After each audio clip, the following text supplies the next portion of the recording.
what do you think about what's going on here? Military discharges, right? Because they don't take the poke. The most safe and effective thing ever. I get it. However, I'm going to let you talk. Give me a second here. They're coming back after your life's been destroyed and saying, oh, come back in, bro. Then trying to change DD-214s, which will be a complete show.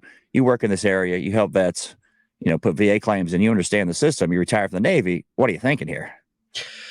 First and foremost, the Army is desperate. That's all it is. I mean, Right. they are desperate for people to send to Ukraine and Israel, number one.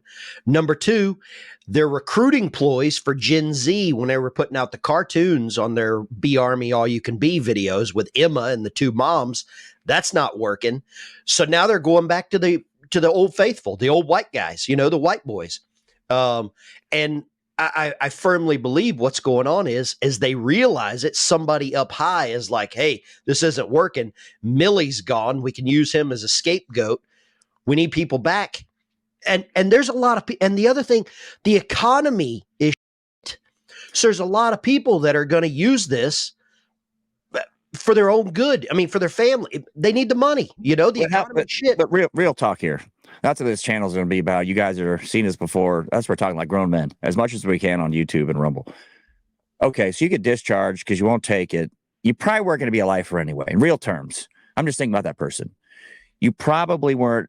There's exceptions, of course, but you weren't going to be a lifer. You were taking the poke. You just said, I'm a lifer, right? Yep. Taking the poke, I got to. I mean, my wife had to take it for the hospital. That's just what it is. Yep. So if you got it because you didn't want it, you're probably getting out anyway. So I don't know how many people are going to go back in. Hear me out. Hear out my thesis here. I don't see those people going back in, period, in the story. So I don't think that's going to help recruiting at all. It may help the people who haven't been in, right? But the people that got out, like veterans, they got out, other honorable, whatever. You were telling me about this offline. We were talking. Dudes got out. They didn't take the poke. They have jacked up discharges. They can't get any benefits if they're really injured. I'm not talking malingerers people. I'm talking real people that are hurt. So we got two components of that. Well, hear me. So what do you think about this? I don't think they're getting from people coming back in. They got discharged. I don't know if it's, I think there will be a small portion of people that go back in.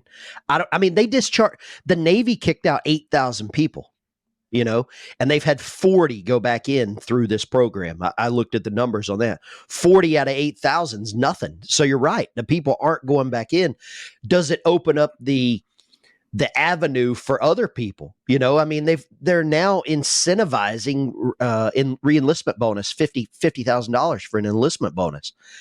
I just think with the economy crap, they're desperate. Recruiting numbers are in the crap. Could you imagine being a recruiter in like Southern California right now, or New York City, or Dearborn, Michigan? I couldn't even imagine being a recruiter right now. I think we both agree. I don't think they're getting anything out of saying, hey, you got discharged. We'll let you back in. I think that's dead. Because even you broke up, you cheated on me. I'm going to be like a relationship. Like you screwed me over. Now you're like, I changed my mind. I think that's dead. I think the people that got out the 8,000 from the Navy were getting out anyway. They were malingerers or they just wanted to get out. They probably didn't realize the discharge status. They didn't probably think through that. Otherwise, they would have come up with some other mechanism. So on that end of it, I don't think it helps at all with the recruiting. Now, well, let me back up. I don't think it helps with the guys who are already in. They don't want prior service most of the time anyway. It's a big, huge hassle for prior service. Yeah, they're a pain in the ass. They know it's everything. A nightmare. Like guys were solid. Like I knew Marines went to Army, it was fine, but they couldn't get back in the Marine Corps. I'm like, what? This guy's not 2 years. Maybe it wasn't the reserves, and they're like, well, we just won't take you back, and then they'll train some moron. That's another topic for another day. So now the next part to this, right?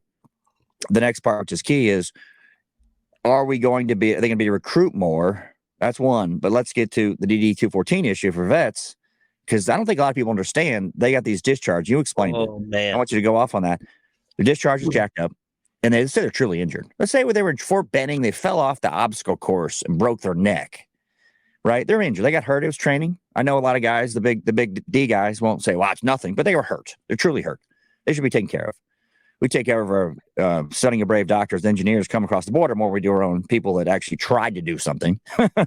So yeah, explain that discharge situation here, because that's important. I don't think a lot of guys get it. So that discharge upgrade, I want to say it's a 2690 is the form. I can't just off the top of my head.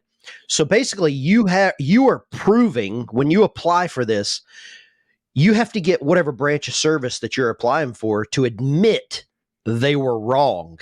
And I think this is kind of a catch-all where the actual Department, Army, Navy, Marines, whatever, doesn't really have to admit it was wrong. It can admit, just like under the don't ask, don't tell, because all those people that got kicked out, they got to get their discharge upgrades. And if they wanted to come back in, they did. None of them came back in because they were just like you were saying, you cheated on me once, you'll screw me over again. You know, it's like taking your ex-wife back. Forget that, you know. But the discharge upgrade, this process takes years. I've probably seen 200 discharge upgrades applied for, and I think I've seen 2 get approved. I mean, you really have to have some evidence. And then there's a clip of John Kirby I put in one of my videos where he said this was a lawful order. So these troops disobeyed a lawful order. I don't know about you, but you were in the Marine Corps. You disobeyed a lawful order, office hours, right? I mean, your gunny was probably both feet in your ass. Unless you're Miley or that lieutenant colonel from the Army who got kicked out. What was his name? Russian name. Vindman. Like Vindman.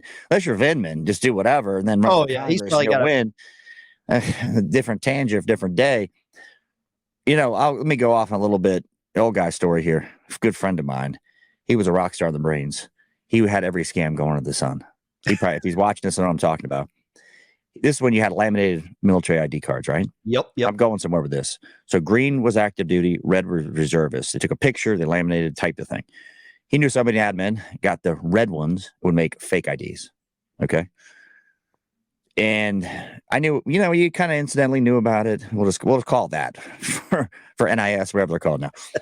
Bottom line, you know, I don't know how he was doing it. I was like, ooh, that seems, even me, I was a young, dumb jarhead. I'm like, but he was a rock star in the Marine Corps. Looked good.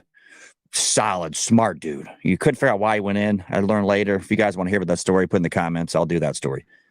He gets, bottom line, I get, you know, I'm long gone. He gets busted. I get a call from NIS. They want to talk to me. I'm like, dude, I don't even know that guy. Sergeant, I'll leave his name blank, Smith. They're like, we got pictures, you know, with you. I'm like, you can go F yourself. I'm getting out. I don't know anything. You have nothing on me. I almost got nervous. I was a young guy. Here he gets out. He gets busted. Other than honorable. Okay. He goes, now he's smart. He's going to college to become like, you know, an accountant. He's going to go to law school.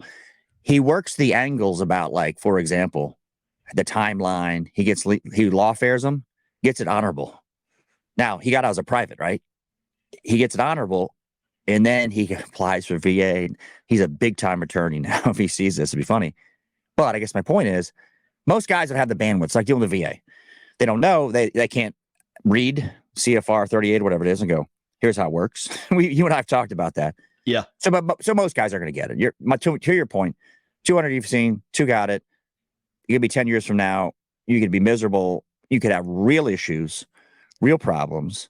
I know a lot of people like to chime in with the meme, all these fakers getting 100%. We talked about that too. Yep. No, there's not. All right. So I think we put a nail on that one. I don't think it's helping recruiting. Now, new guys, maybe it helped recruiting. But they saw what you did in Afghanistan on Jameson's travels. I don't know if you touched this on Veteran Biker channel. Yeah. They saw how they treated Afghanistan. And lots of guys, they're solid, I know, are young men, have said, it doesn't seem right. I don't know if I want to join an organization that does that to me. That was a deal killer. The forced poke was a deal killer.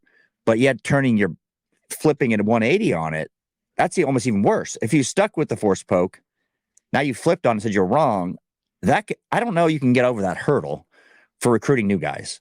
I mean, I don't know if you saw or not. I might have sent you the letter. There were a couple of senators, Cotton, Hawley, Ted Cruz, a couple of senators put out this letter to the Joint Chiefs where they're wanting to recognize some of the, what do you want to call it, conditions that have occurred because of the poke. And they want to recognize those as VA disabilities. Now, that'll probably be in like 40 years, similar to the Agent Orange. Agent Orange, yeah. So they'll be long gone. But at least there is a little bit of recognition. I want to know where John Stewart is. Where's John Stewart burning flags on the front steps of the Pentagon? You know, he was all about helping for this PACT Act, and now we've got that passed, and they'll never actually admit they passed it under the Well, former president. But of course he can't do it because that goes against his big advertising, his program, and we know who that is, Schmeiser. You can't go against that machine. We talked about this in the beginning. The fence sitters on YouTube. We're trying not to be that, so I'll word soup it if I can't speak to it directly, or we'll talk about it. But that money, he may feel away. But when you're making 30, 40 mil a year, you don't want to get the Kanye West treatment. So you just go, whoa, we back up here. I need you that just money. go full Travis Kelce. Kelsey's on every. Yeah, I saw Aaron Rodgers spoof on him and go, hey, Mr. Schmeiser, can't even say the word here. I'm talking in code again. Yep. You can't. So that was perfect. And so, all right, I think we put a nail in that one.